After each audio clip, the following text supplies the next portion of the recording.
Bota azul para lavar, certo? Pode deixar. Azul, né? Azul você bota para lavar.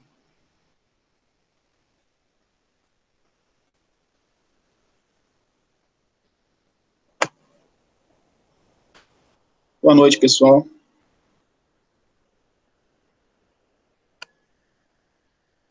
Boa noite. Sejam muito bem-vindos a mais um semestre. Podemos iniciar aqui, né? Já estamos no horário. Deve chegar mais gente aí, mas aí a gente vai batendo um papo aqui enquanto o pessoal chega. Então, nossa disciplina hoje, contabilidade geral. Todos aqui são do segundo semestre, é isso? Isso. Beleza. Então é o seguinte, você já deve estar sabendo como está funcionando, né, todo o processo. Nós temos aí um semestre onde nós teremos algumas mudanças em relação à questão de avaliações, a questão da própria condução da aula, né? A gente vai fazer também, todos os professores vão passar a fazer chamadas, o que não foi feito no semestre anterior, né? Devido a toda a circunstância. Então, a gente já começa a se adaptar aí a essas situações, né? Nada também que seja fora do normal. Vou começar falando aqui do plano de ensino. Só um momentinho, que eu vou puxar aqui o plano de ensino para a gente já começar a falar sobre ele.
Bem, pessoal, então nós temos aqui o nosso plano de ensino, contabilidade geral, segundo semestre. E aí, antes de começar a falar aqui, eu só alguns avisos, né, que é importante. A gente sabe que essa situação de aula online, né, a gente está dentro de casa, então podem acontecer alguns ruídos, como, por exemplo, o cachorro latir, ou passar alguma pessoa com som alto aqui perto, enfim, o vizinho começar a brigar com a mulher, isso aí vai acontecer, né? Inevitavelmente, esses ruídos fazem parte dessa nossa situação, a qual nós nos encontramos aí, né, em isolamento devido à pandemia. Então, a gente tem que ter um pouquinho de paciência aí, peço a todos aí que, né,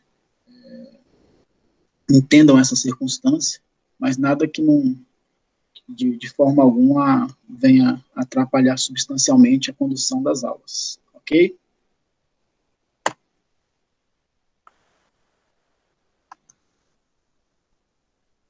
Muito bem, então, a ementa da nossa disciplina, nós temos aqui noções básicas e conceituais da contabilidade, bem como o campo de aplicação desta.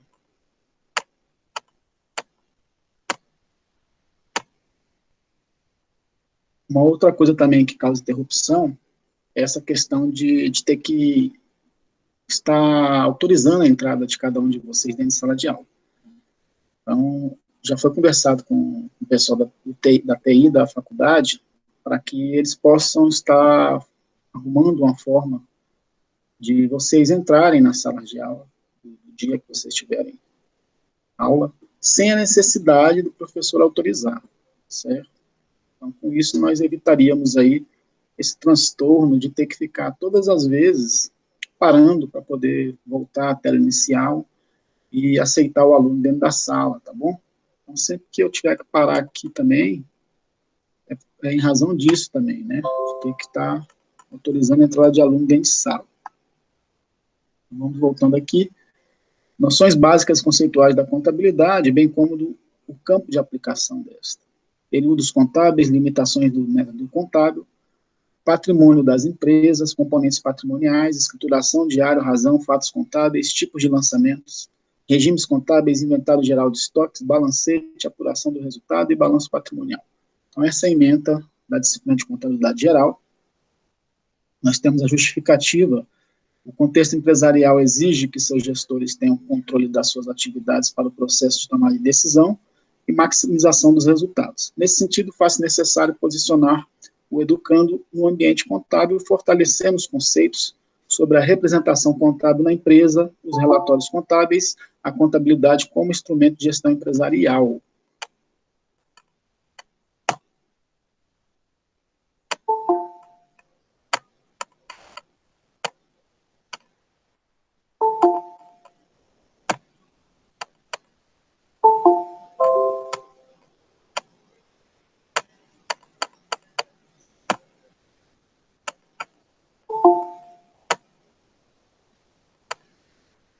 Sejam todos muito bem-vindos. Nós estamos aqui falando do plano de ensino, tá? O pessoal que está chegando agora. Então, os objetivos da disciplina, nós temos o objetivo geral, que é proporcionar aos alunos a compreensão dos principais conceitos e teorias que ajudam a analisar as principais situações patrimoniais, financeiras e econômicas de uma entidade contábil. Propiciar a compreensão da interface entre a ciência contábil e a administração e apresentar a ciência contábil como uma ferramenta básica para o sistema de informação gerencial, demonstrar a importância do sistema contábil na formação do administrador financeiro. Os objetivos específicos: mostrar a função da contabilidade, seus usuários e campos de aplicação, posicionar os discentes no ambiente contábil, fortalecendo os conceitos sobre a representação contábil na empresa, e apresentar as demonstrações contábeis obrigatórias e sua importância na gestão das empresas.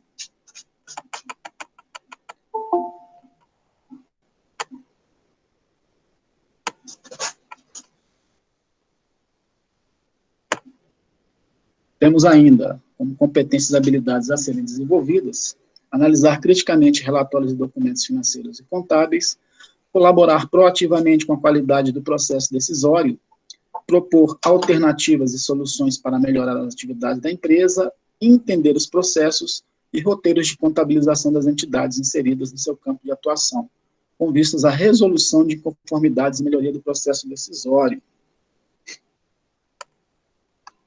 Nosso conteúdo programático está aí, conceitos básicos de contabilidade, função da contabilidade, campo de aplicação e usuário da contabilidade, representação contábil da empresa, postulados básicos de contabilidade, os tipos de contas, patrimoniais ou de resultado, os fatos contábeis, que são permutativos, modificativos e mistos, procedimentos contábeis, contas, livros de escrituração, relatórios, métodos das partidas dobradas, teoria do débito e crédito, e escrituração de fatos contábeis, lançamentos, balanceio de verificação, apuração do resultado e balanço patrimonial simplificado.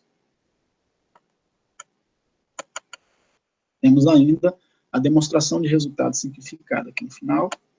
Metodologia de ensino, como todos nós já sabemos, né, as aulas serão EAD, ao vivo, através da plataforma Google Meet.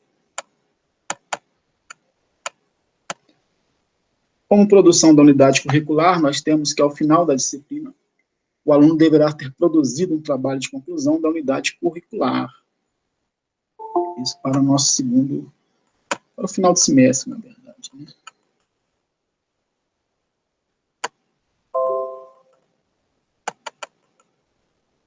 Podemos ter ações de nivelamento também, que são oferecidas a critério do professor, como aulas de reforço, curso de extensão, nos casos em que se julgar necessários. Ações de recuperação paralelas também vai ocorrer, né, em relação à prova AV1 somente, nós temos a recuperação paralela, para aqueles alunos que não atingirem a nota mínima exigida, que no caso é 7 pontos, né, e a forma de aplicação fica a critério do professor.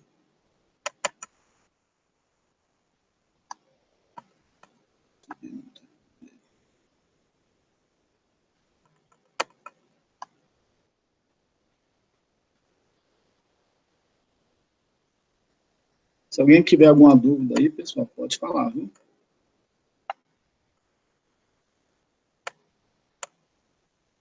Ações interdisciplinares, por meio de parceria com os docentes das disciplinas regulares, contidas nas unidades curriculares da matriz do curso de Ciências Contábeis. A IES promoverá ações que visem interação e compatibilização dos conteúdos ministrados. Aí nós temos aqui agora as formas e critérios de avaliação.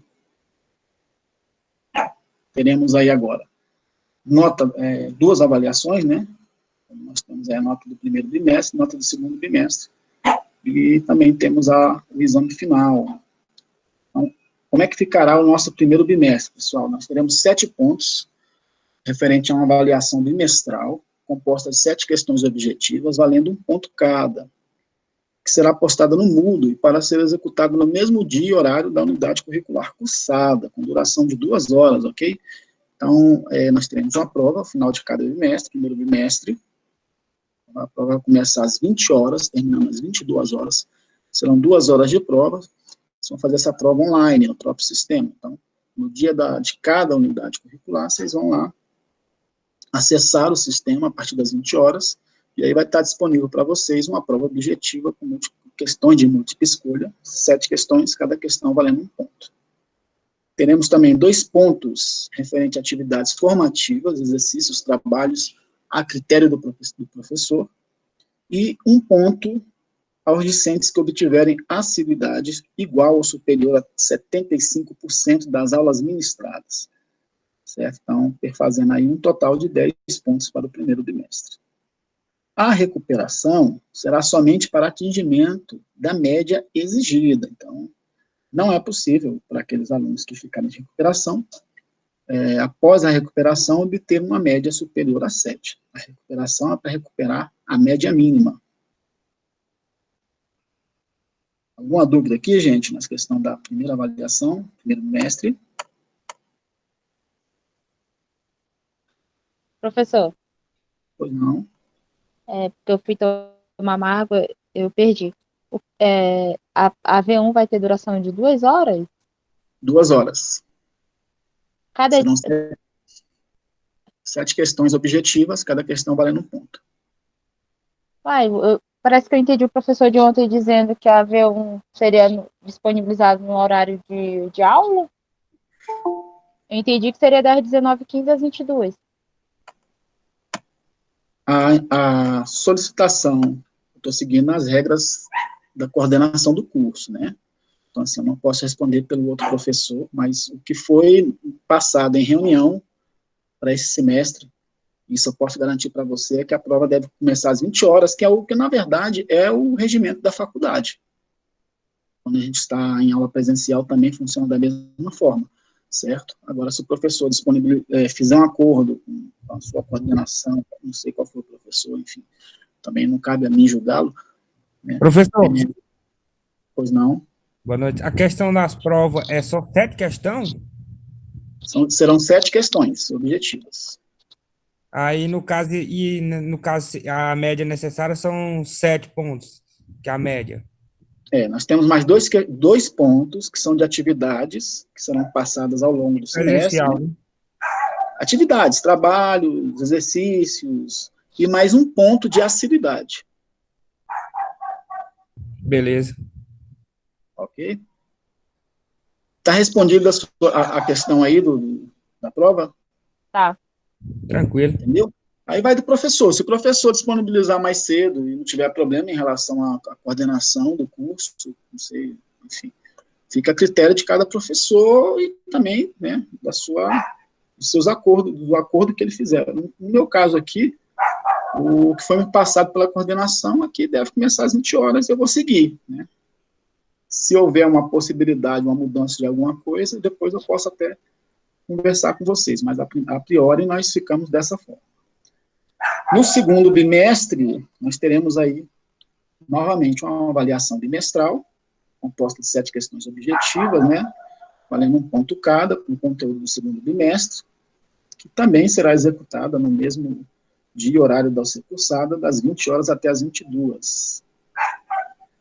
Teremos aí 2 pontos, pessoal. Aí, no caso do segundo bimestre, esses 2 pontos são referentes ao trabalho de conclusão da unidade curricular, tá? Ainda eu vou postar para vocês um trabalhozinho que vocês devem fazer. E esses trabalhos, eles servem também para apresentação no final do semestre, da semana acadêmica, né? Então, assim, eu não sei como é que vai ser essa semana, provavelmente vai ser também tudo via online, mas vai ser só em dezembro, tá? E um ponto para os alunos que obtiverem assiduidade igual ou maior que 75% nas aulas ministradas, certo? Então, como vocês podem ver aí, nos dois bimestres, nós temos um ponto referente à presença, certo? Professor, como é que vai ser feita vai ser controlada essa presença dos alunos dentro de sala de aula, certo? Dentro dos nossos encontros. Na verdade, o próprio Google Meet, ele disponibiliza uma ferramenta para a gente, onde nós temos um relatório de entrada e saída dos alunos dentro da sala virtual, tá? Então, todas as vezes que algum aluno entra, eu recebo a informação, tem um relatório que é disponibilizado após a aula, onde me mostra para mim se o aluno entrou, que horas que ele saiu, se ele entrou de novo, saiu de novo, enfim. Mostra toda a movimentação de alunos dentro de sala, e aí, com base nesse relatório, é que nós vamos fazer a chamada, né? Aí, alguém pode questionar e falar, professor, eu não consigo chegar em casa até às 19h15, porque eu saio do trabalho, né, enfim, às 18, 18h30, onde passa de só às 19, enfim. São questões que serão tratadas à parte, né, particularmente, isso aí, né, gente? Então, assim, os casos que a gente tiver aí de exceções são tratados à parte, e aí cabe ao professor e ao aluno entrar num consenso da melhor forma a ser conduzido aí. O fato é que a gente precisa manter aí essa questão de presença efetiva de alguma forma funcionando, tá bom? Para aprovação da disciplina, o aluno terá que obter nota média semestral igual ou superior a 7, uma média simples, né, como vocês sabem. A gente vai ver lá quanto é que o aluno tirou no primeiro bimestre, quanto tirou no segundo, soma as duas e divide por 2. Essa média tem que ser igual a 7.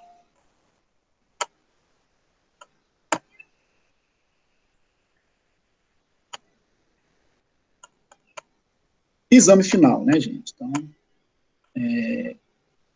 terão direito, ao fazer o exame final, os alunos que obtiverem média parcial igual ou superior a 3 pontos, certo? Então, para fazer o exame final, para ter o direito de se fazer esse exame, você tem que ficar com a média parcial do bimestre, né? Somatório das duas notas bimestrais dividido por 2, no mínimo igual a 3. Se for uma nota inferior a 3, o aluno já está reprovado, né? E aí, para esse exame final, nós teremos uma avaliação valendo 10 pontos, com 10 questões objetivas, valendo 1 ponto cada. Também será ministrada no dia que tiver proposta dentro do calendário. Nós temos a semana, né, da V3 lá no calendário, se não me engano, segunda semana de dezembro, e aí no dia da UC, cursada, mesmo esquema no horário de 20 horas às 22 horas, certo? Uma observação importante aqui, que o exame final não possibilita requerimento de segunda chamada em nenhuma hipótese, né, gente? Então, se a pessoa não fizer o exame final, ela não tem como fazer posteriormente, mesmo que ela tenha um motivo plausível para não ter feito, certo? Aí alguém pode falar, professor, isso é injusto. Gente, aí é questão de conversar mesmo, a princípio o regimento é esse, né? Mas aí, a coordenação do curso está aí para ser conversado, e o que tiver que ser feito, a gente vai fazer da melhor forma. Posteriormente, nós temos aqui a bibliografia, né? Básica e complementar, depois vocês podem dar uma olhada aí. Periódicos, internet e outras referências. E o nosso cronograma, né? Planejamento de aula aqui. Dos 20 encontros que nós, teoricamente, teríamos aqui, teremos. Certo? Então é isso, esse é o nosso plano de ensino, ele está disponível para vocês no Moodle. Não sei se vocês já acessaram, já viram lá, tá bom? Mas esse aqui é o nosso plano de ensino. Voltando aqui para a nossa sala, temos que lembrar o seguinte, gente. Tem que deixar a câmera ligada? Tem que deixar a câmera ligada, porque é uma determinação da coordenação do curso, da direção da faculdade, que as câmeras fiquem abertas, tá? Precisa ficar necessariamente aberto o tempo todo? Não, você vai levantar para ir ao banheiro, você pode fechar, ou por uma questão, né, qualquer de resolver, está aqui, tem alguém para passar, enfim. Não tem problema você fechar, às vezes, para resolver alguma coisa, para ir atender alguém na porta ali, rapidamente, enfim. O que não pode acontecer é ficar fechada a câmera o tempo todo, certo? Que aí a gente pode ter problema aí junto à coordenação, né, do curso, a direção, tá? Então, isso é uma determinação da própria faculdade, como eu repito aqui, como eu já estou reiterando, e são coisas que a gente tem que seguir, não depende da gente, né? Professor, Pois não. no caso, esse de ligar a câmera não é obrigatório, né?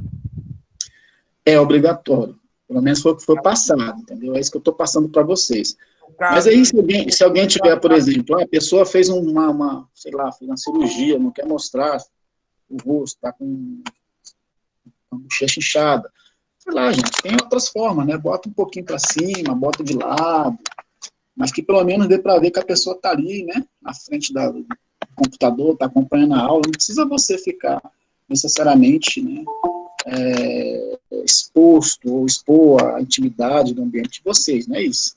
Tá? Pode virar o computador, por exemplo, com a parede e ficar ali. Eu vejo muitos alunos que botam fone, por exemplo, e ficam de lado.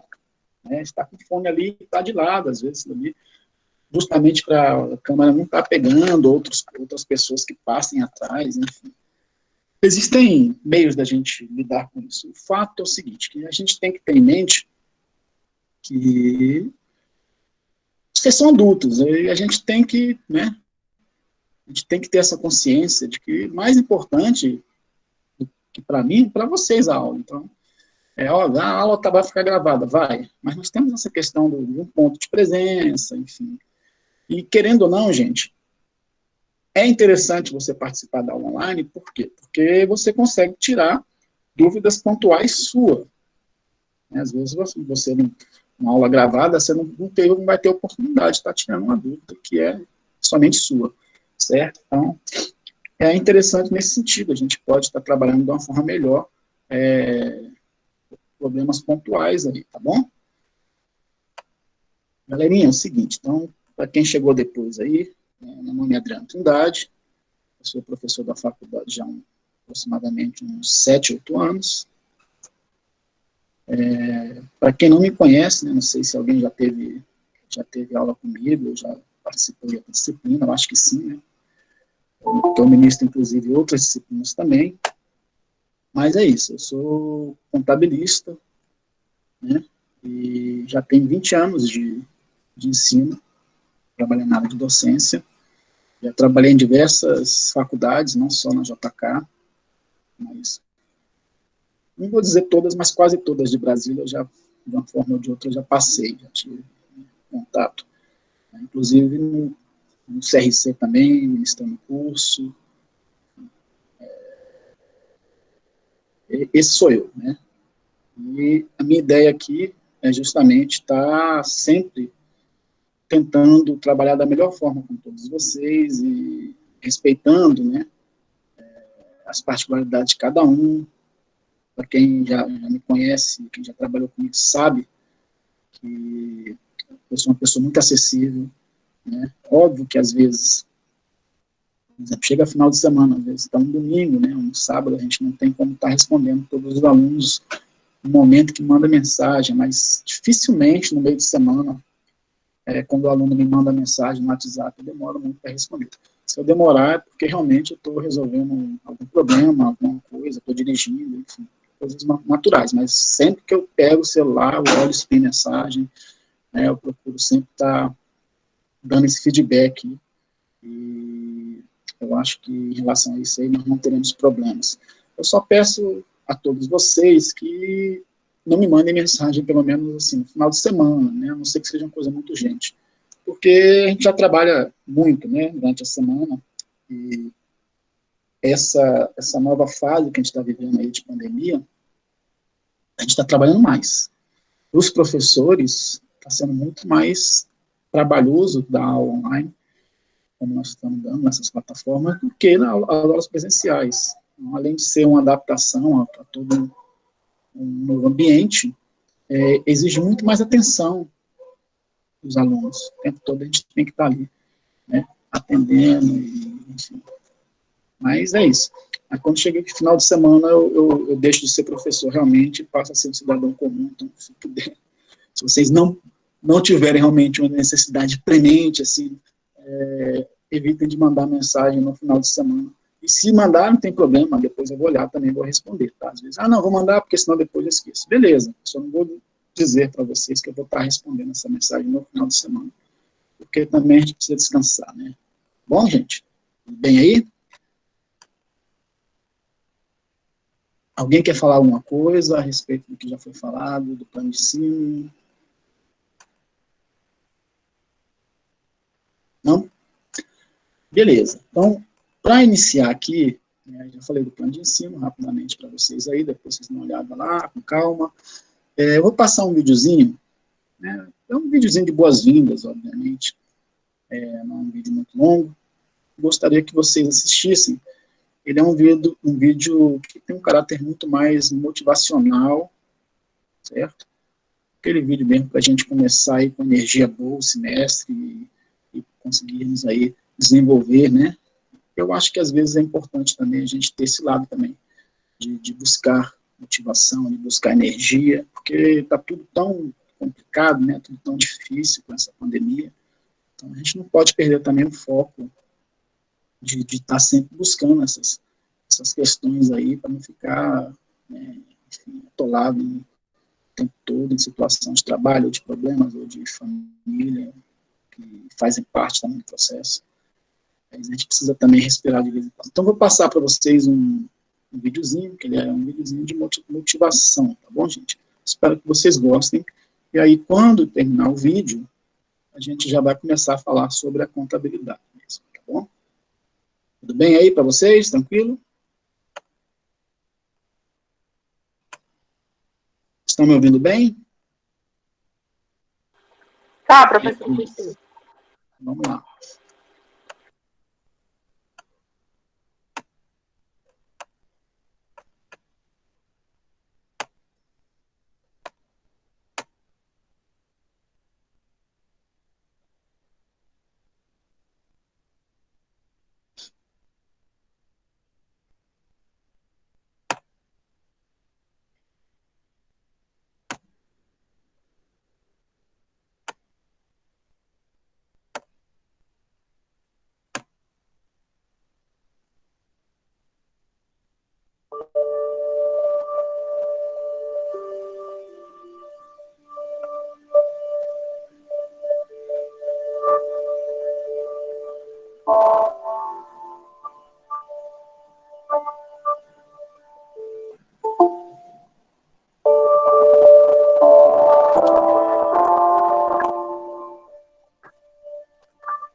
Só um momentinho, pessoal, que tá uma pessoa querendo entrar.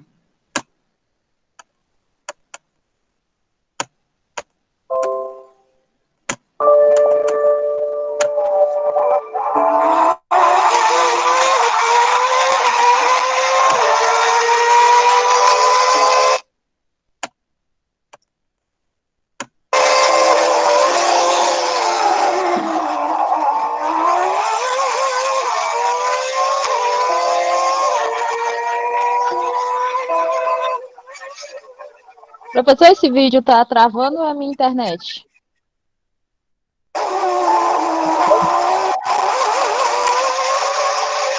Professor? Professor? Professor? Oi, se estiver travando, deve ser sua internet. A minha aqui não tá travando, não. Tá travando com os outros aí? É, a minha tá travando, não tá passando direto, não. Eu ainda tá aparecendo o vídeo. Também, professor.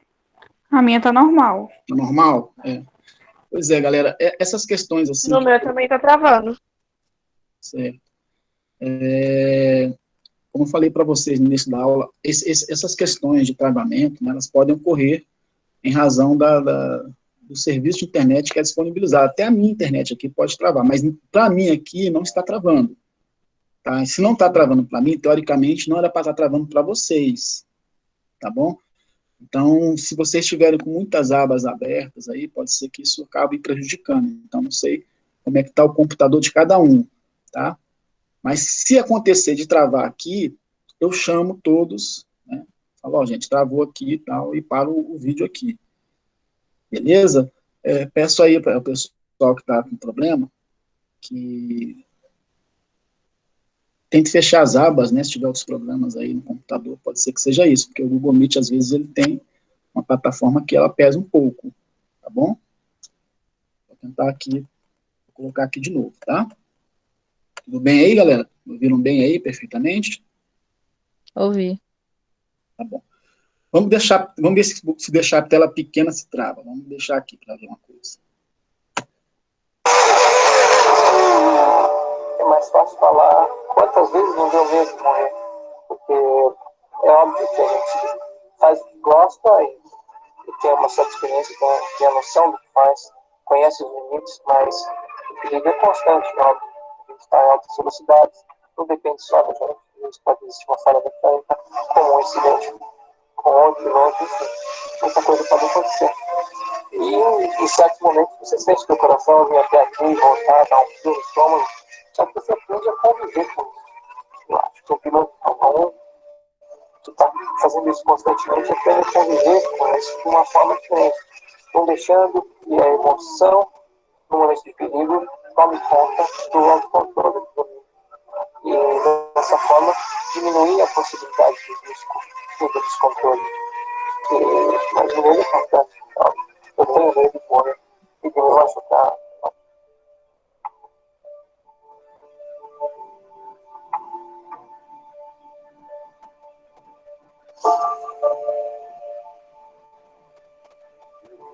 Rapazinho magro, olhar triste, muito acanhado.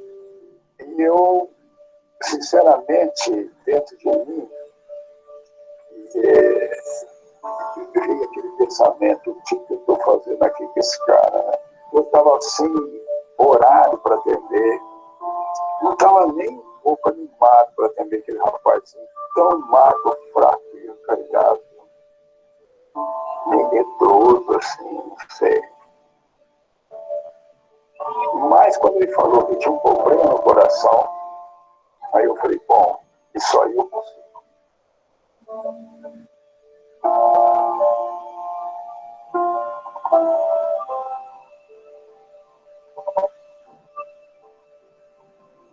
Quando ele foi na barra a primeira vez, ele mal ficava de pendurado na barra.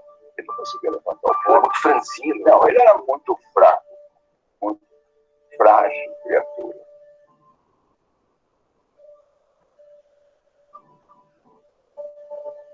O valor dele, pouca gente reconhece. Porque parece que a ideia que se dá é que o Ayrton era um cara com muito talento. E, aliás, conhecendo depois as pessoas que publicam ele na Fórmula 3, a gente viu que talvez ele fosse o último do bairro a ser escolhido para fazer kart ou corrida, porque ele era muito bom.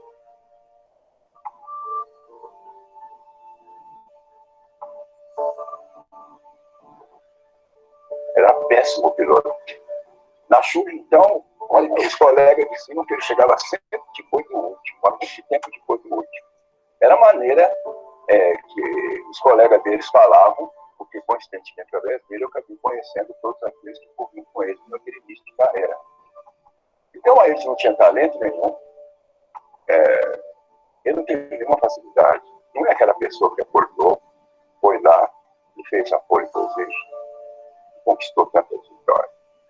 Tem que dar valor para esse moço, pela vontade, pela coragem de fazer aquilo, que é a coisa mais difícil do ser humano, é desenvolver a si mesmo.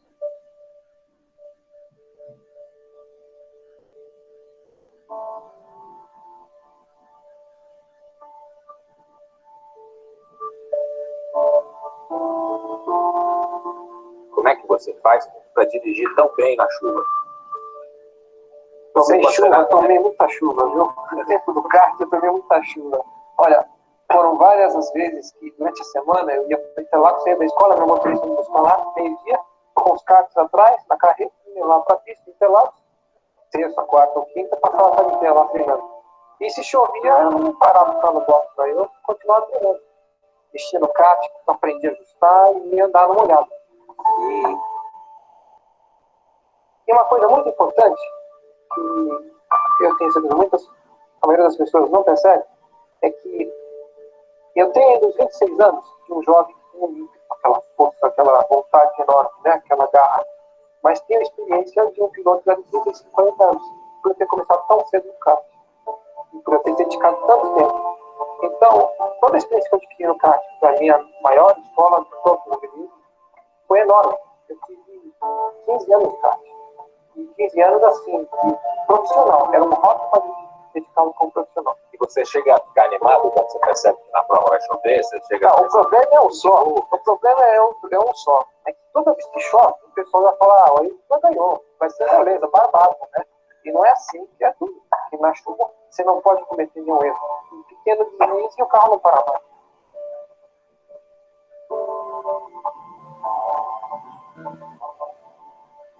O Ayrton dizia sempre que ele ficava chocado quando dizia que ele era extremamente uma pessoa que tinha muita disciplina, ele usava um termo, ele era determinado. Só um momentinho, pessoal. Vou destravar aí para vocês. Tá tranquilo agora.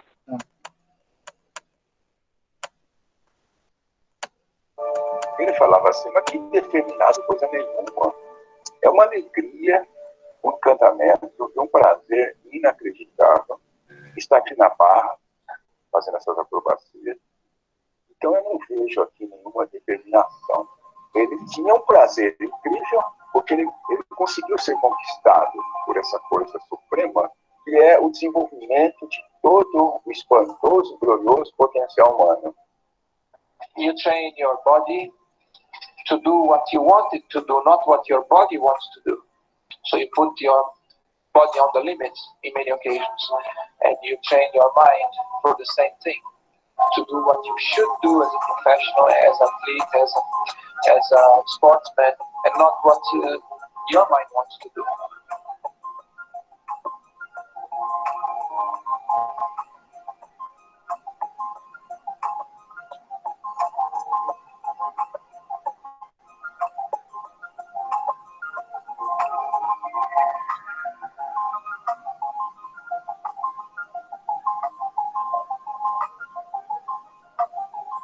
Para você, o que é correr? Correr?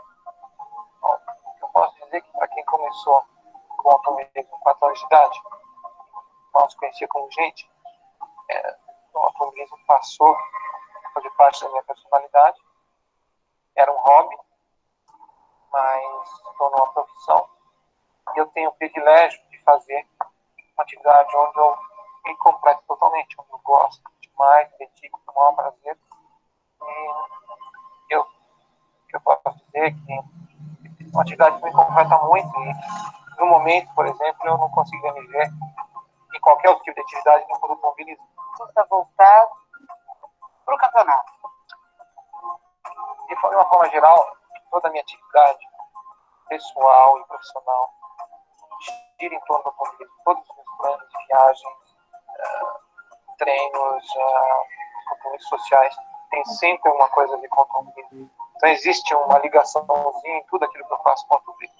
Minha cabeça está sempre trabalhando em função da minha profissão.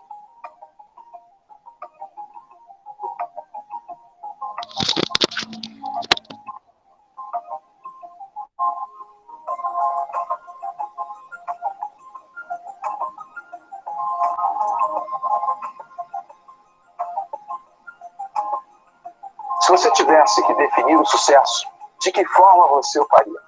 Através dos resultados que você conquista nos desafios e também no seu bem-estar consigo mesmo, com o teu equilíbrio de ter certeza que o que você está fazendo ou o que você fez foi ou é especial, é diferente.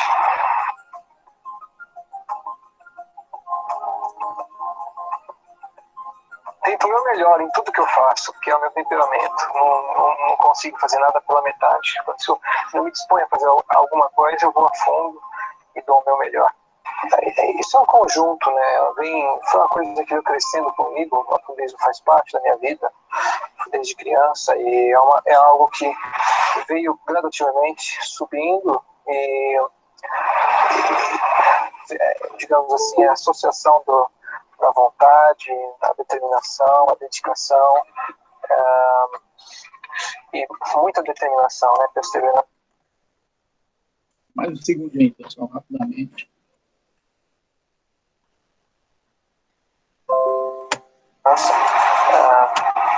Totalmente focado para uma atividade, no caso do automobilismo. E estive nos lugares certos, nas horas certas também, e as coisas se concretizaram.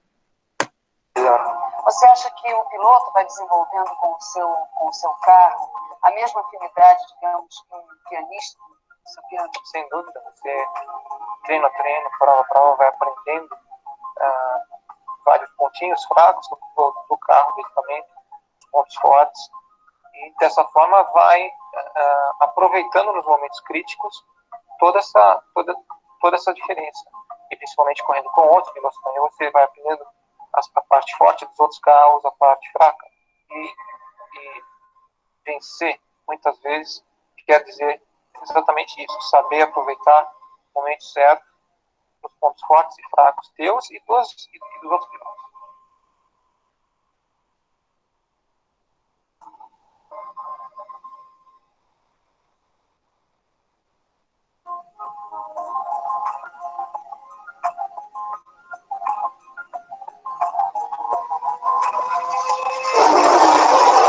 That day, I suddenly realized that I was no longer driving conscious, and I was in a different dimension for me. The circuit for me was a pedal, which I was just going, and I realized I was well beyond my conscious understanding. Aí, qual a sua opinião sobre aqueles que criticam você pelo excesso de audácia? Dizendo, inclusive, que você põe em risco não só a sua vida, como a vida de outros pilotos.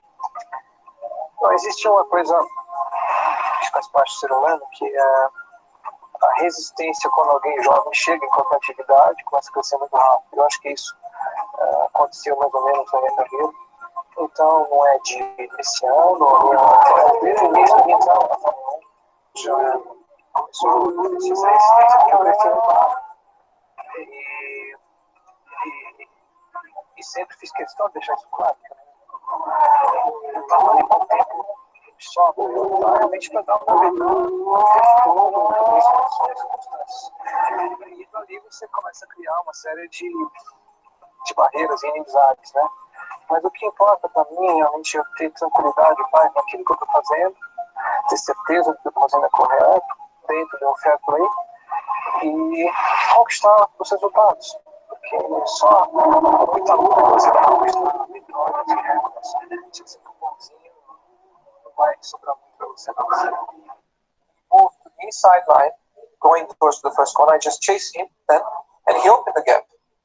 And knowing me, like he does know, he must realize that if there was a gap, I was going to try to overtake him. And under those circumstances, he should never have opened a gap in the first corner and then come back again. Because by doing so, he opened the gap, gave the gap, and then closed it. And in that circumstance, there was no way to avoid an incident. Right, but that only happened because you saw the gap, and I accept that, you're a racer. But a mature racer has to also think, if he closes the door again, we're going to have an accident. And in fact, that was a high-speed entry. So it could have been a very serious accident. Absolutely. So wouldn't it not have been more prudent under those circumstances to have at least seen that the gap was potentially going to close? Not at all.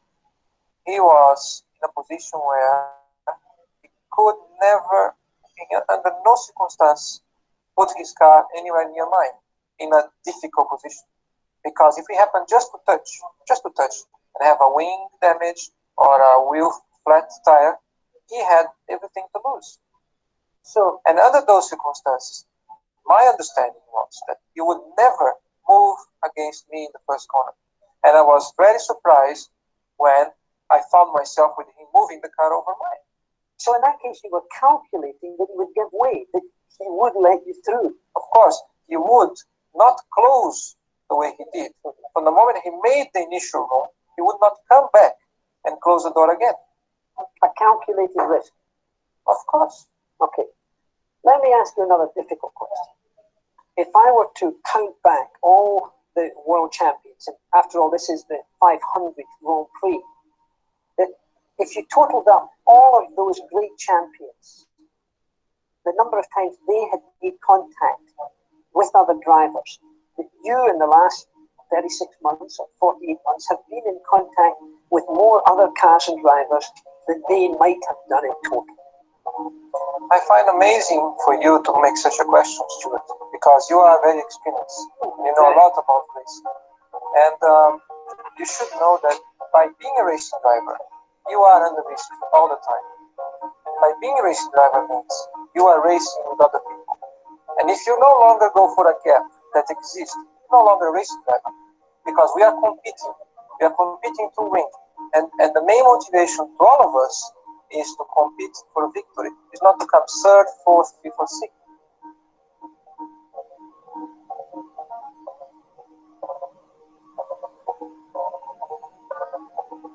So you feel totally comfortable that the technique of driving that you use has not in any way developed into a situation where the gap opens up and it's taken spontaneously. Because you do go for gaps. We all have done it in our career. When there is a gap, it's designed for being in a competition at a very high level, with cars going so close as they go today, with the same horsepower, with the same level of grip, with the same load aerodynamic. You all know, with different circuits where it's very difficult for overtaking because the circuits are designed not in a proper manner for overtaking maneuvers. You either commit yourself as a professional racing driver that is designed to win races, or you come second, or you come third, or you come fifth. And I'm not designed to come third, fourth, or fifth. I race to win, as long as I feel it's possible. Sometimes you get it wrong, sure. It's impossible to get it right all the time. But I race designed to win, and as long as I feel I'm doing it right. Some people agree, some don't. In the end, I'm the one who's doing it. I'm the one who's driving. And I can only do what speaks from my mind.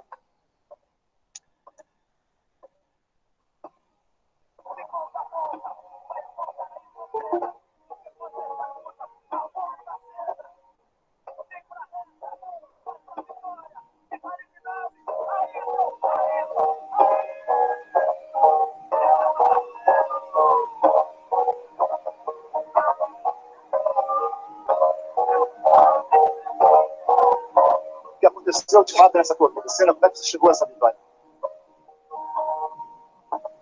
Ganhando de ponta a ponta, ganhando de tudo. Foi uma corrida fantástica para mim. memorável.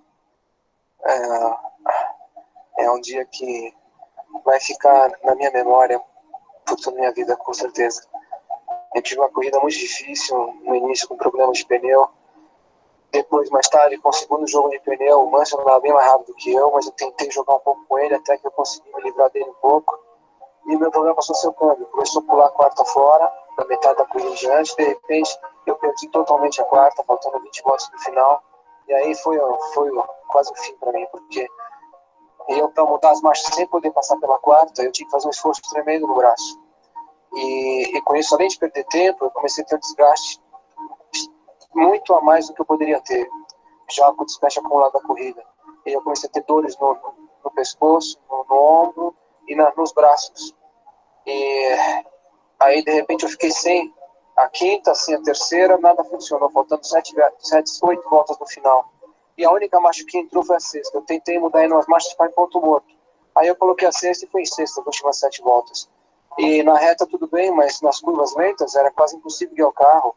E aí o esforço que eu tinha que colocar para guiar, para segurar o carro no volante era maior ainda, porque o motor empurrava o carro para fora da curva, nas curvas lentas.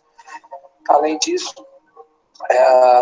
o problema é que o motor ficava com um RPM tão baixo que não tinha potência fora das curvas. E eu vi para trás chegando, e eu procurei mudar o estilo de guiar para manter o RPM mais em cima, mas com isso eu tinha que ir mais forte em cima da curva, segurar mais ainda nos braços, literalmente no volante, e no finalzinho ainda começou a garoar, eu quase passei reto no final das voltas, sem poder trocar marcha, sem poder fazer nada, com a pista molhada quase foi tudo ali. Eu achei que não ia ganhar nas últimas 2, 3 voltas, com o problema do câmbio, nas últimas 7 voltas, mas quando deu 2 voltas, eu falei, se der, vai ser no grito. Aí eu pensei comigo, eu falei, pô, eu lutei tantos anos para chegar a isso, e hoje tem tanto, vai ter que dar, e vai ter que chegar em primeiro, porque ele é maior do que todos, e ele vai me dar essa corrida depois de tudo. E foi isso mesmo, Deus me deu essa corrida e valeu, eu estou feliz demais, e a emoção foi muito grande.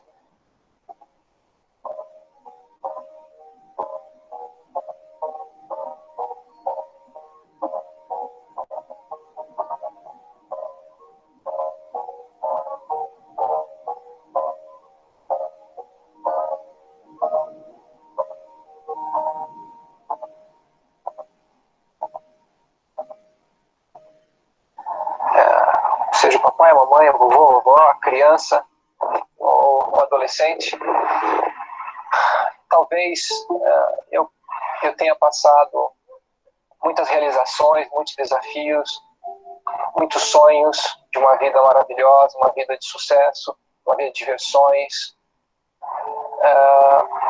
e eu realmente sou privilegiado, eu sempre tive uma vida muito boa, mas tudo isso que eu consegui foi através de dedicação, perseverança, e muito desejo de atingir os meus objetivos, muito desejo de vitória na vida, não vitória com o piloto. E a vocês todos que estão assistindo agora, eu digo que seja quem você for, seja qualquer posição que você tenha na vida, no nível altíssimo ou mais baixo, social, tenha sempre como meta muita força, muita determinação e sempre faça tudo com muito amor e com muita fé em Deus, que um dia você chega lá, de alguma maneira você chega lá.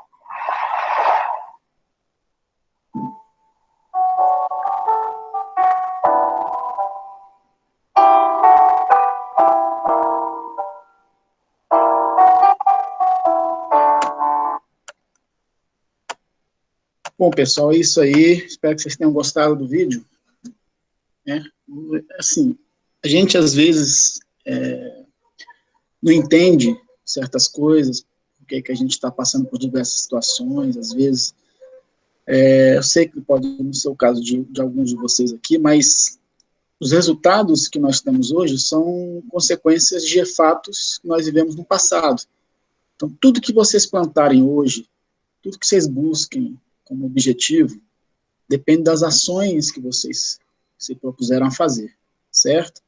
Então, a mensagem que eu acho que a gente tem que pensar nesse semestre né, até porque é um momento de muita dificuldades para todos nós, essa questão da pandemia, é que a gente precisa vencer isso, a gente precisa continuar acreditando, o mundo precisa melhorar e isso depende também da gente, certo? Então, esse é o meu pensamento, não sei se vocês pensam da mesma forma, mas a gente precisa ter realmente um tripé, que tem que ter foco, a gente tem que acreditar em Deus, a gente tem que ter valores, né?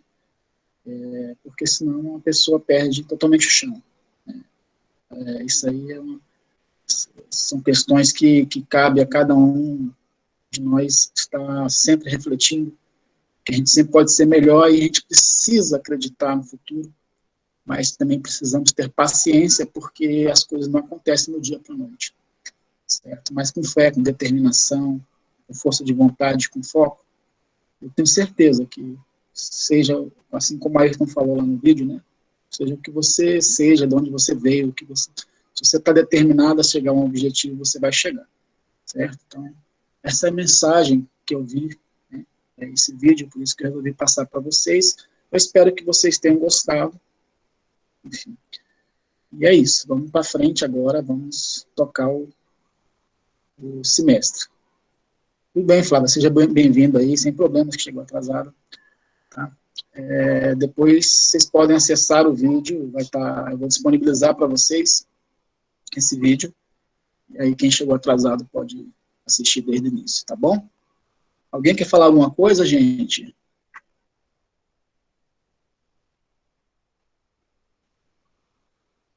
Não se acanhem, viu? Se quiserem falar, podem falar. Então vamos aqui o que interessa. Eu quero saber de vocês, primeiramente, se vocês... Quem de vocês aqui já tem contato com a contabilidade de alguma forma, já trabalha ou já estudou contabilidade?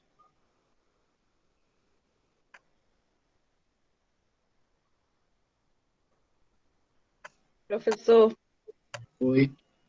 eu já estudei. Minha experiência não foi muito boa, não, porque eu reprovei. Ah, é? É.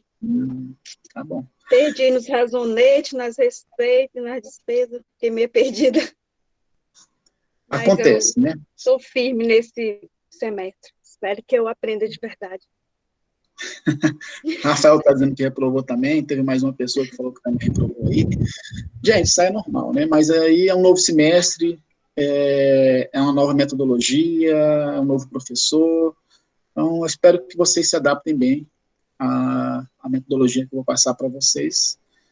Mas já de início eu posso dizer para vocês que realmente a contabilidade, para quem nunca teve contato com ela, é um desafio. Ela é um desafio por quê? Por uma questão simples.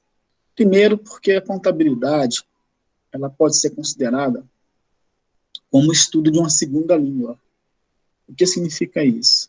Significa dizer que conceitos que vocês aprenderam no dia a dia, no cotidiano, né, durante toda a vida de vocês, esses conceitos vão ser colocados de outra forma, com outra roupagem dentro da contabilidade. A maior dificuldade que as pessoas têm, que eu percebo, né, como falei para vocês, eu tenho 20 anos de sala de aula, a maior dificuldade que as pessoas têm em relação à contabilidade é justamente a entender o que é o débito e crédito dentro da contabilidade. Por quê? Porque você passa aí durante 20, 30 anos, né, 40 anos, vai depender da sua idade, aprendendo que débito e crédito tem um sentido. E aí, depois de um determinado tempo, vem uma outra situação, né, que é a situação do arcabouço teórico contábil, que mostra para você que o débito e crédito não é somente esse sentido que você aprendeu, ele tem outro sentido.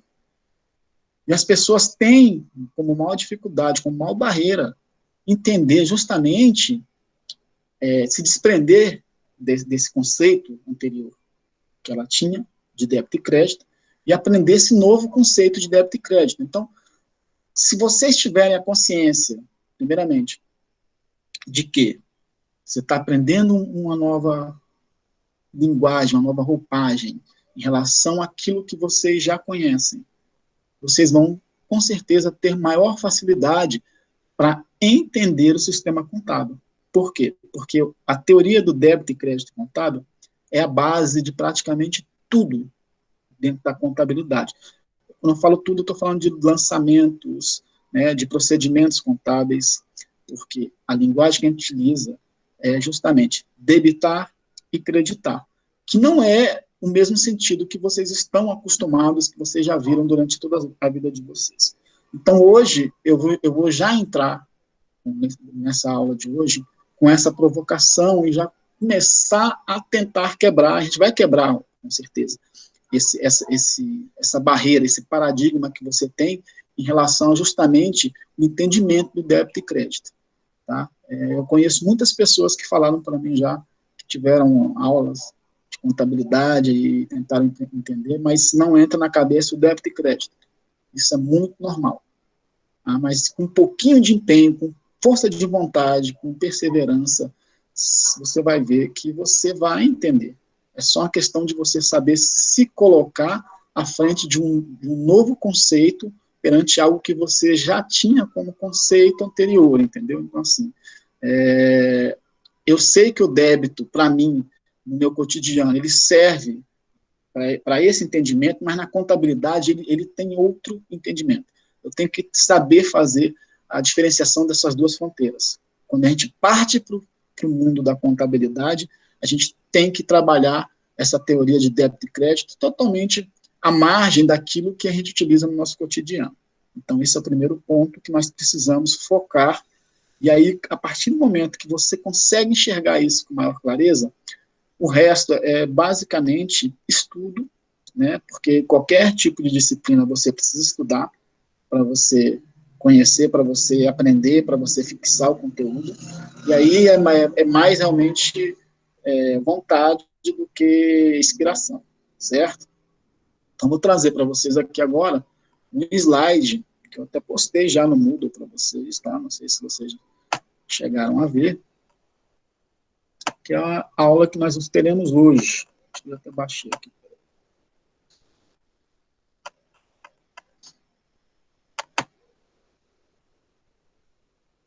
E aí a gente vai discutir aqui, gente, hoje, justamente essas questões iniciais da contabilidade, tá?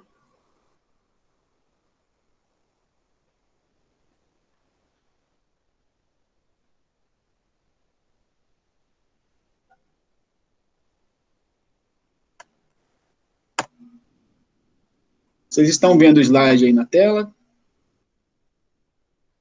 Sim. Sim, professor. Ok. Sim. Sim.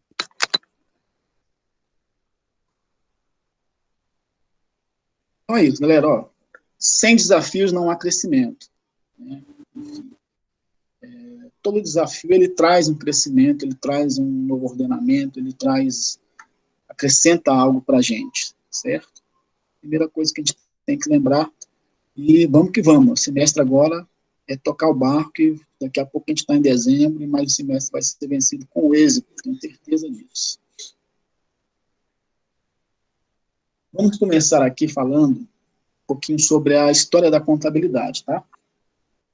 Então, nós temos aí que as primeiras escritas contábeis datam do término da Era da Pedra Polida, quando o homem registrava seus primeiros desenhos e gravações. A origem da contabilidade também está ligada à necessidade dos registros do comércio. Tá? Então,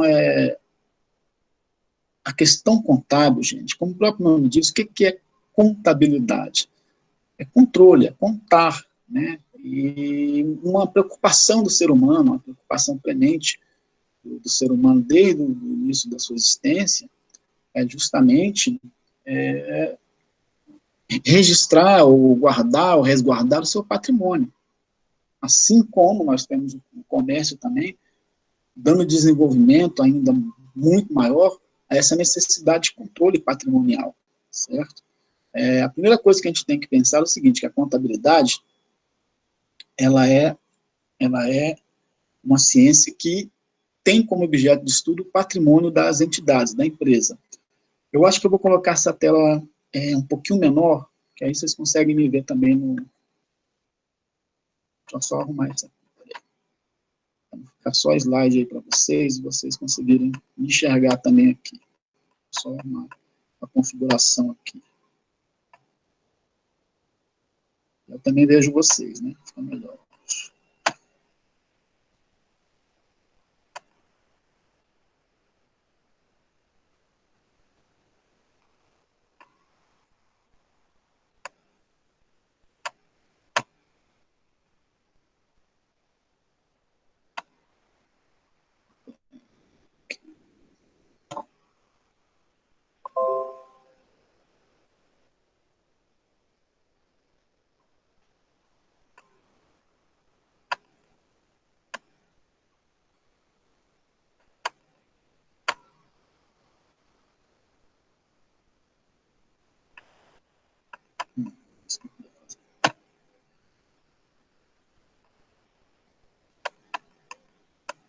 Galerinha, rapidinho. Eu tenho que arrumar isso aqui.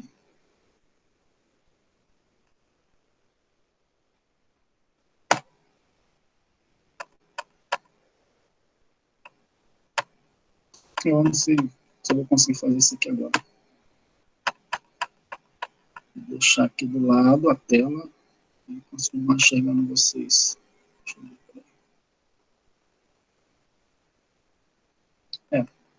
Eu acho que não vai dar para isso agora. Depois eu vou ver essa configuração aqui, que eu vou ter que mexer, que eu mudei de computador. Enfim, vou voltar aqui para a nossa...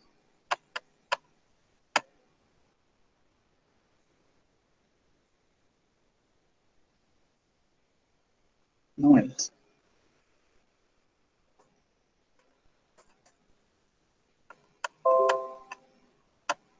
Esse aqui. Beleza, então vamos do jeito que dá. Mas nós temos aqui os egípcios, legaram um riquíssimo acervo aos historiadores de contabilidade. Seus registros remontam 6.000 anos antes de Cristo, só para vocês terem noção, né, que nós temos aí indícios, isso aí é fato, né, de contabilidade 6.000 anos antes de Cristo. Tudo indica que foram os egípcios os primeiros a utilizar o valor monetário em seus registros. Usavam como base uma moeda cunhada em ouro e prata, chamada shekel. Interessantes relatos bíblicos sobre controles contábeis, um dos quais o próprio Jesus relatou em Lucas, capítulo 16, versículo 1 a 7. O administrador que fraudou seu senhor, alterando os registros de valores a receber dos devedores. No tempo de José, no Egito, houve tal acumulação de bens que perderam a conta do que se tinha. Gênesis 41 a 49. Certo? Então, nós vemos aqui, gente, que nós temos relatos na própria Bíblia sobre sistemas contábeis. Obviamente que esses sistemas contábeis, eles eram sistemas rudimentares, né?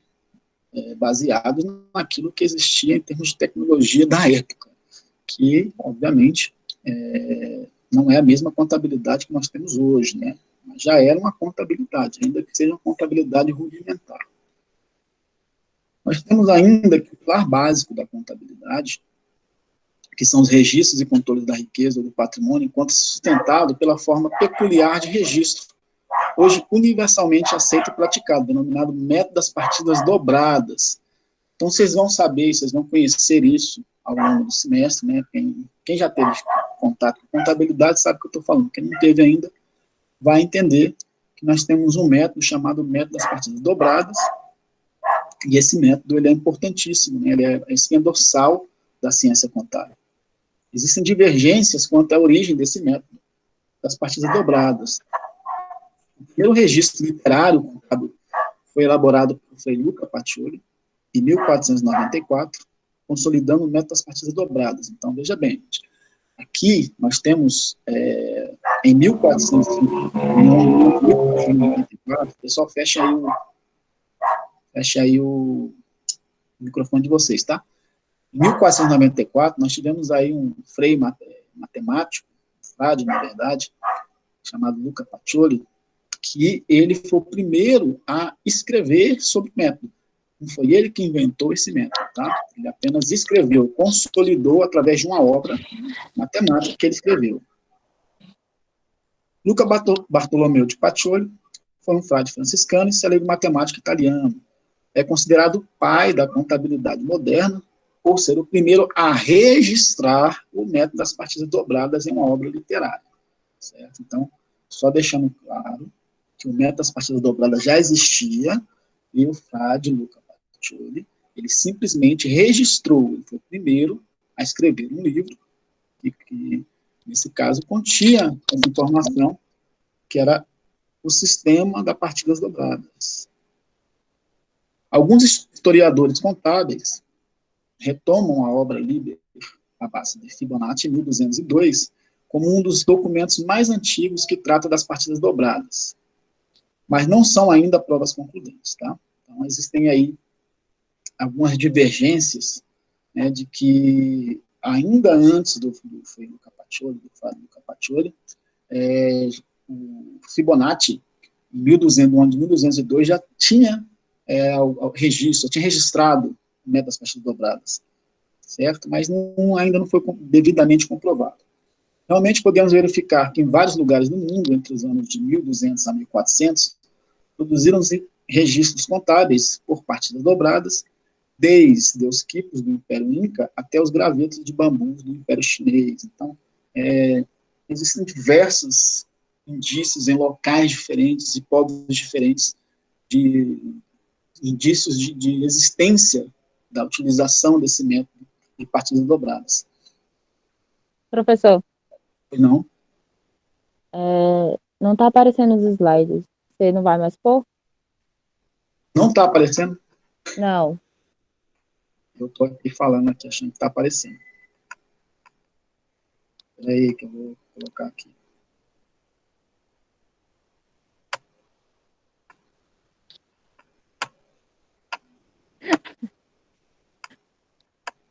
Aqui, para mim, está como se eu estivesse apresentando, mas eu vou puxar de novo aqui, então. Vou ficar falando aí, gente, um monte de coisa aí, não estiver aparecendo, é porque alguma coisa de errado aconteceu. Me chama, por favor. Vamos ver agora, peraí. Apareceu? Sim.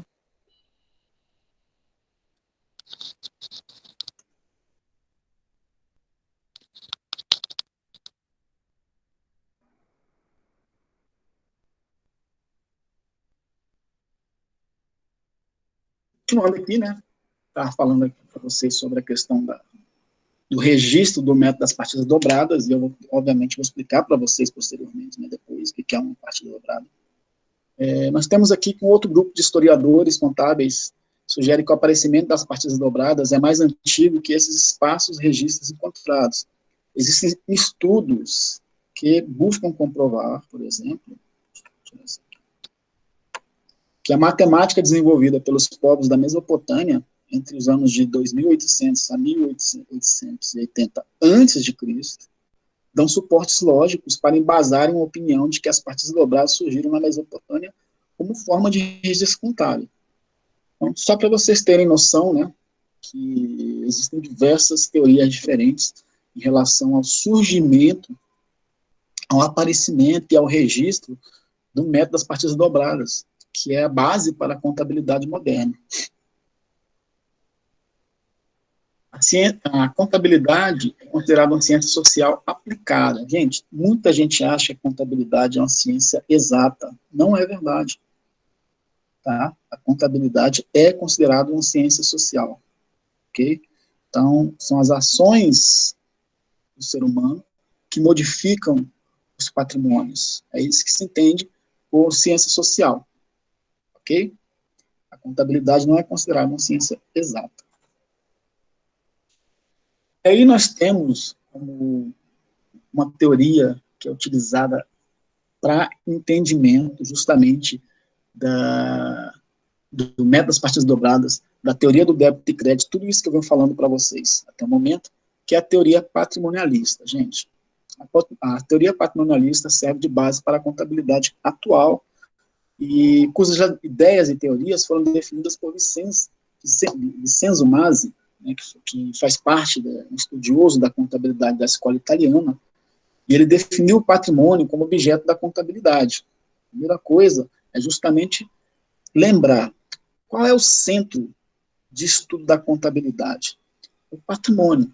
A contabilidade, ela tem uma preocupação com o patrimônio das entidades, seja entidade pessoa física, seja entidade pessoa jurídica, seja entidade com fins lucrativos ou sem fins lucrativos. O que interessa para a gente é o estudo do patrimônio. Então, esse é o centro da contabilidade. E a teoria patrimonialista, ela se apoia nisso. E é apoiado nisso que nós vamos falar sobre a questão do débito e crédito. Aí eu já tinha comentado com vocês, né, anteriormente, que o principal entrave conceitual contábil é justamente o quê? Absorver mentalmente a ressignificação do contábil dos conceitos de débito e crédito. Certo?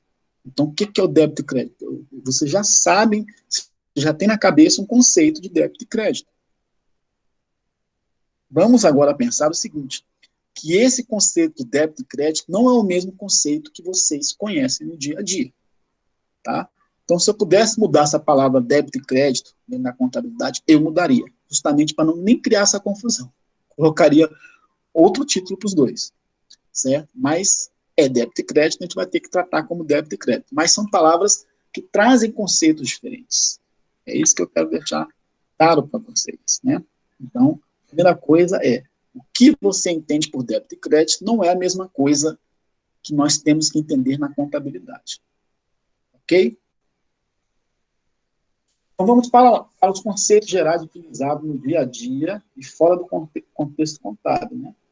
Primeiramente, temos aqui ó, uma ilustração onde tem uma pessoa segurando o quê? Um extrato bancário, certo? O que nós temos ali no extrato bancário? Nós temos posição dos saldos, né? Dia a dia, de forma cronológica. Só um momentinho.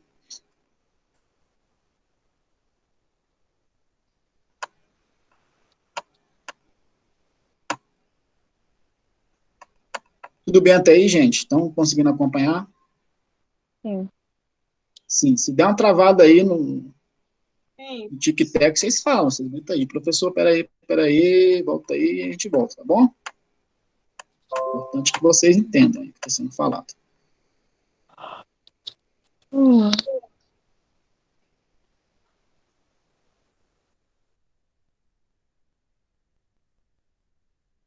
Estamos falando ali do conceito de débito e crédito no cotidiano, né, no dia a dia. Então, nós temos a ilustração do extrato. Então, como é que a gente pode... O que a gente tem aqui, né, de informação no extrato bancário? Por exemplo, aqui nesse extrato que nós temos em tela, vocês estão vendo o extrato aí, né, gente? Está todo mundo vendo? Estou vendo. Sim. Nós temos ali, tem um saldo ali devedor, não é isso, gente? Lá, ó, 565,69, não é isso? Não. Sim. Certo? É um saldo devedor. Significa que a pessoa está devendo para o banco, correto? Não, eu não estou vendo devedor. É um D, professor? É um Dzinho que tem aqui, do lado aqui, tem um Dzinho. Tá vendo ali, ó, 565,69 é um D, é um débito. Certo? E aí, com o cheque compensado aqui, ó, o saldo aumentou, o devedor foi para 765,69 devedor. Certo? Só que aí é o seguinte, ó, esse cliente aqui, ele é um cliente que tem limite de cheque especial, R$ 1.300. Vocês estão vendo ali que está aparecendo R$ 1.300 credor? Uhum. Não é isso? Então, ele tem um saldo disponível aqui, credor de quanto? 534,31. Certo? Então, esse entendimento de débito e crédito a gente já conhece. Nós já conhecemos isso. Certo?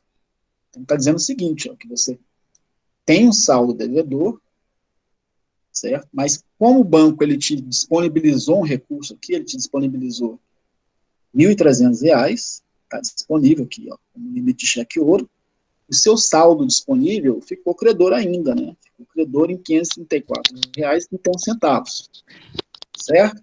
Quanto a isso aí, nenhuma dúvida, né, gente? Isso aí Não. todo mundo sabe como é que funciona. Muito bem. Então, esse é o conceito de débito e crédito que nós temos no dia a dia, certo? Saldo devedor, saldo credor. Então, quando eu tenho um saldo devedor, é porque eu estou devendo, certo? Quando eu tenho um saldo credor, é porque eu tenho alguma disponibilidade. Eu tenho disponibilidade para usar, certo? Então, aqui está dizendo o seguinte, que você tem um saldo disponível de R$ 534,31 centavos, né? Muito bem. No dia a dia, é comum utilizarmos a palavra crédito para indicar uma disponibilidade financeira existente. No seu extrato bancário, o apontamento de saldo credor indica que existe dinheiro disponível para uso. Ou seja, no nosso cotidiano, quando dizemos que nossa conta bancária está credora, significa que temos disponibilidade financeira, certo? Na contabilidade não é assim, galera. Não é assim. Isso decorre do fato de que o conceito de crédito e débito na contabilidade não indica para a gente um saldo positivo, um saldo negativo. Não indica para a gente uma disponibilidade ou indisponibilidade de recursos. Tá? O conceito de débito e crédito na contabilidade é um conceito da contabilidade. É um conceito novo. É um conceito que a contabilidade criou para entendimento das suas ferramentas, né, pelos usuários. Então, o que a gente vai fazer agora? A gente vai deixar de lado esse conceito de débito e crédito do dia a dia e a gente vai ressignificar o que é débito e crédito para a contabilidade. Tá? Então, sempre que a gente olhar um sistema contábil, sempre que a gente olhar uma demonstração contábil, a gente não vai lembrar mais do conceito que a gente sabe do dia a dia, a gente vai lembrar do outro conceito. Para isso, a gente tem que dividir nosso cérebro em duas partes aqui, né? Uma parte para o cotidiano, que é débito e crédito, e uma parte para a contabilidade. É igual quando a gente aprende uma nova língua, onde nós temos uma palavra que significa uma coisa no Brasil, e no outro país significa outra. Então, você tem que ressignificar. Quando você está no outro país, você sabe que aquela palavra indica uma situação. Aqui no Brasil indica outra. Assim. Nós temos aí diversos exemplos, entre Brasil e Portugal, por exemplo, de palavras que aqui indicam uma situação e em Portugal indica outra, certo? Então, se a gente chegar lá e falar assim, ó, se você está lá em Portugal, né, as meninas vão lá para Portugal passar férias de verão, e aí tá lá na praia de biquíni, alguém passa e chama você, ô rapariga, você vai ficar brava com a pessoa? Sim ou não? Não é pra ficar, né? Até porque rapariga é feminino de rapaz. Exatamente. Lá em Portugal, rapariga significa o quê? Feminino de rapaz. Aqui que banalizou, né? Porque no Brasil tudo banaliza. Exatamente. Na verdade, acabou se criando um novo conceito, né? Então, rapariga aqui no Brasil é entendido de outra forma. Lá em Portugal, não. Lá em Portugal, rapariga é uma moça, uma senhora, uma menina. Não tem nada demais em ser rapariga em Portugal. Não pode ser rapariga no Brasil, certo? Mas é isso, são conceitos diferentes. Aqui é a mesma coisa, a gente vai ter que aprender conceitos diferentes.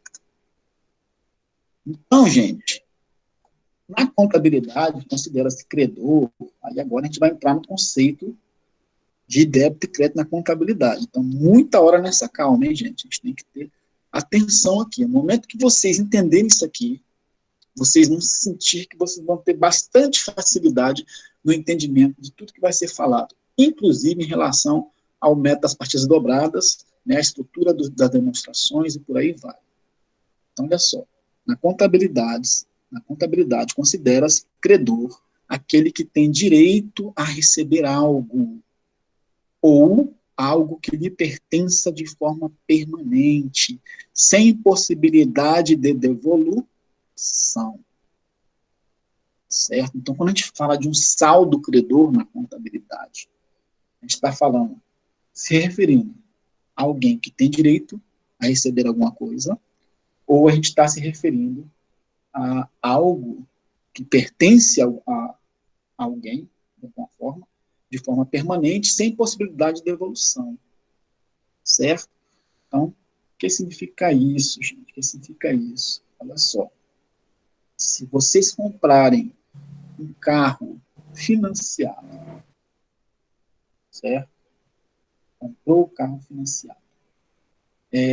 Na contabilidade do patrimônio de vocês, se vocês tivessem que indicar o patrimônio, a parte desse carro, o valor desse carro como sendo patrimônio de vocês indicariam isso como um saldo credor ou como um saldo devedor? Credor. Credor.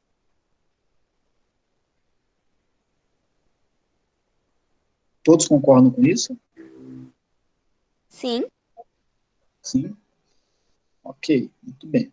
Isso significa que vocês não entenderam nada do que eu falei, né?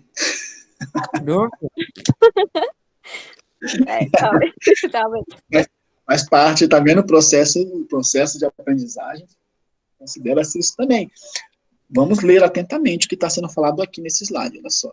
Credor, aquele que tem direito a receber algo que lhe pertença de forma permanente, sem possibilidade de devolução. Ou seja, gente, se você comprou um carro financiado, esse carro, ele pertence a você de forma permanente? Não, se você Não. não pagar parcelas, o banco pega. Pois é. Na verdade, esse carro não é seu ainda. Você não pode ser considerado credor desse carro, porque esse carro não lhe pertence de fato. Certo? Ele não pode ser constituído no seu patrimônio como sendo um saldo credor. Então, na contabilidade, nós temos essa característica. Então, se nós voltarmos lá na questão do extrato que nós vimos, aparecia lá que aquele cliente, ele estava com um saldo credor de 500, mas ele já tinha avançado no cheque especial dele, sim ou não? Sim. Então, aqueles R$500 pertencem a quem? Ao banco ou ao correntista da conta? Aqueles R$500 lá do extrato bancário que nós vimos. Pertence de fato a quem? Ao banco. Então, o credor daquele dinheiro ali é o banco, não o correntista.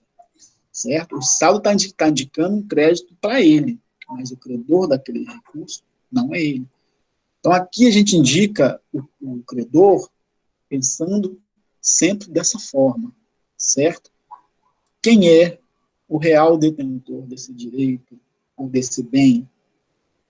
Esse é o verdadeiro credor. Ok? Ok. Na contabilidade, considera-se devedor aquele que deve algo a alguém. Esses conceitos nada têm a ver com a situação de saldo credor e devedor, que são aplicados no cotidiano, mais uma vez, reforçando aqui, gente. Aqui nós estamos ressignificando crédito e débito. Tá? Então, esquece que você entendia como sendo débito e crédito lá. A gente vai aprender aqui que o crédito aqui, né, ele indica uma situação diferente, e o débito aqui significa outra situação. Então, na contabilidade, considera-se devedor aquele que deve algo a alguém. Esses conceitos, aqui já falamos. Para entender a contabilidade, temos que saber separar os conceitos de débito e crédito para aplicação, né, no dia a dia ou na ciência contábil. Significa dizer que podemos considerar uma representação de saldo credor no dia a dia,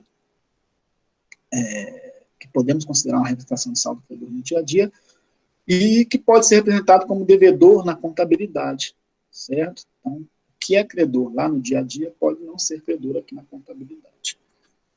Então, vamos aqui para mais um exemplo. Ó, o saldo que apresenta o valor disponível no seu cheque especial está representado por um crédito ao lado do valor. Nós já vimos isso lá. Né? Aqui, repetindo, R$1.300 aqui, ó, certo? Crédito. Só que esse valor não pertence ao correntista. Então, na verdade, esse crédito aí, se fosse na contabilidade, ele não apareceria. Ele apareceria o quê? Um débito.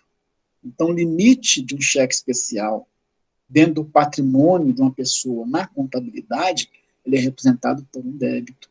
Por quê? Porque ele indica que você é devedor daquele valor. Isso se você vier a utilizar, obviamente, né? Você passa a ser o potencial devedor. Então, como você pode ser o credor de algo que não te pertence? Né? Como é que a gente pode ter aqui um saldo credor sendo que esse dinheiro não pertence a gente. O credor é aquele que tem direito a receber algo na contabilidade. Então, está aqui, ó, temos aqui o seu Madruga, né, juntamente com o seu Barriga, certo? O credor é aquele que tem direito a receber algo, está cobrando aqui o aluguel do seu Barriga, do seu Madruga, né? O saldo credor no extrato bancário de cheque especial é representado como crédito para o banco. Ele é o credor. E para você, que é o devedor, como um débito, certo? Então, gente, contabilmente, aquilo que nós vimos lá no dia a dia, né? Está aparecendo lá R$ 1.300, aparece lá no extrato como sendo um crédito para mim, na verdade, ele é um débito. Por quê? Porque ele indica que eu sou o potencial devedor daquele valor. Se eu utilizo aquele valor, eu passo potencialmente a devê-lo de fato. Certo? Então, aquilo ali para a gente não pode ser considerado como um crédito dentro da contabilidade. O credor daquele dinheiro é o banco que disponibilizou o recurso. Está claro isso para vocês? Tá ficando. Sim, agora. Ah, professor. Beleza. Melhor. Ok. Então, basicamente falando, né? Basicamente falando, nós temos aqui, vou colocar aqui na tela, basicamente falando, nós temos aqui que ponderar sempre o seguinte: nós estamos falando de patrimônio das entidades, certo? E dentro desse patrimônio nós vamos ter uma representação contábil. O professor está sem slide. Eu tirei mesmo. Agora sou eu falando somente. E dentro desse patrimônio, nós vamos ter uma representação contábil de tudo aquilo que compõe o patrimônio de uma entidade. E aí, quando eu falo entidade, eu não estou falando somente de empresas, gente, estou falando de vocês também, como pessoas físicas, por exemplo. Tá? Então, esse patrimônio, ele é uma composição de bens, direitos e obrigações, certo? Então, as pessoas às vezes têm em mente que o patrimônio é somente a parte positiva, ou seja, o que eu tenho como patrimônio? Eu tenho um carro, eu tenho uma casa, eu tenho uma bicicleta, eu tenho, enfim, diversos bens. Isso tudo bem, compõe o meu patrimônio, mas isso não é o meu patrimônio. Meu patrimônio é uma conjunção de coisas que envolve a parte positiva, que é essa parte visível, né?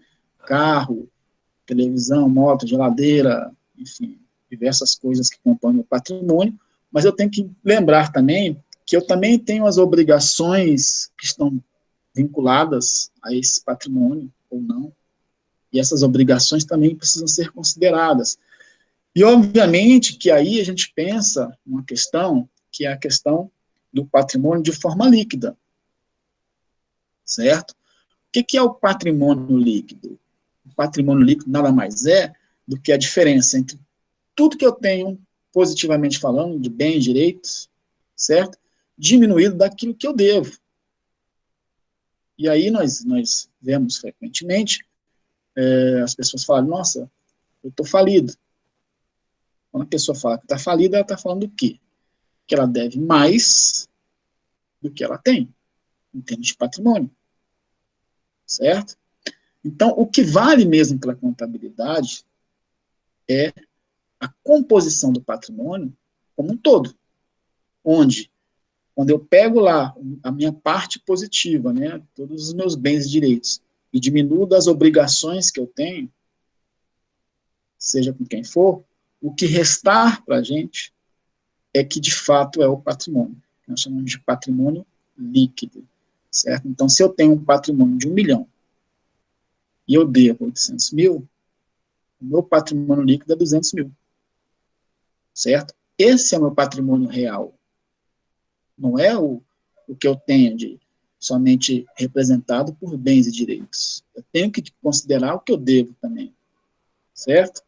Então, tem a parte visível e tem a parte que fica ali invisível, mas que precisa ser considerada, né? Nós temos a árvore, que gera frutos, E nós temos o caule da árvore que está oculto, está abaixo da terra. Se esse caule estiver doente, esses frutos eles vão apodrecer ao longo do tempo, certo? Então, nós temos que considerar todo o processo de patrimônio para se pensar na contabilidade. E aí, dentro desse processo patrimonial, é que nós vamos fazer o quê? O balanço do que é devedor, do que é credor, certo? E esse lançamento de saldos, credores e devedores, eles levam em consideração justamente isso. Quem realmente é credor? Aquele que tem direito a receber algo, ou que tem algo que não existe uma possibilidade de contrapartida devolutiva. Esse é o credor. Ok? O devedor, ele pode ter algo em posse, sim. Ele está ali, ele tem algo positivo a usufruir, mas que não pertence a ele, certo? Então, se você tem lá um saldo positivo na sua conta corrente, mas esse saldo ele é proveniente do seu cheque especial, então você não é credor desse saldo, você é um devedor desse saldo, certo? Agora, se esse recurso que está lá disponibilizado não tem uma contrapartida devolutiva, certo? Não é alguém que está cedendo isso para você, tudo bem. Você passa a ser credor desse saldo, até porque você pode pegar esse dinheiro e emprestar para outra pessoa, né? Esse dinheiro pertence a você. É isso? Enfim. Então, nós temos esses nuances que precisam ser considerados. Quando nós começarmos a trabalhar o nosso processo contábil dentro da estrutura patrimonial, e aí eu vou mostrar para vocês o que é uma estrutura patrimonial, onde nós temos um ativo e nós temos um passivo, certo? Esse passivo, ele é a composição das obrigações juntamente com a riqueza líquida, e esse ativo é a composição dos bens e direitos, que é essa parte positiva que está ali dentro do patrimônio. E aí a gente vai entender o porquê que um lado, né, tem natureza credora, porque que o outro lado tem natureza devedora, porque que o ativo tem natureza devedora, porque o passivo tem natureza credora. E aí, com base nesse entendimento, e tem a ver com esse conceito que eu mostrei aqui para vocês, é que a gente passa a trabalhar o sistema contábil em si, que é o método das partidas dobradas, que é debitar e creditar, certo? Mas, primeiramente, a gente tem que ir passo a passo, para que esse entendimento ele fique claro dentro da mente de vocês, e que a gente possa realmente chegar no ponto onde você saiba e você faça exatamente algo que você tem consciência do que você está fazendo. Não fazer por memorização, mas fazer porque você sabe. Né? Você entende que aquele bem ele é credor devido à explicação lógica que até já foi falada aqui para vocês. Tá bom? A gente vai dar uma paradinha para o intervalo, agora já são 20 horas e 54 minutos. Então, não pode ir direto não, professor? Não. A gente vai fazer sempre um intervalozinho de 15 minutos, gente. Depois eu posso até ver essa questão de talvez ir direto, mas aí tem que ser uma coisa consensual, né? Porque nem todo mundo... o regimento fala dos 15 minutos, então a gente tem que seguir o regimento. Se for algo realmente 100% consensual entre vocês, tudo bem, a gente pode até, não, beleza, nas próximas aulas vamos tocar direto. Mas aí, por enquanto, nós ficamos assim, 15 minutinhos de intervalo, né, para vocês levantarem, às vezes também, tomar uma água, ir ao banheiro, enfim, tá bom? 15 minutinhos aqui, e a gente volta às 21h10, tudo bem? Ok. Combinado. Beleza, dá uma respiradinha aí, come alguma coisa e já voltamos, então, tá bom?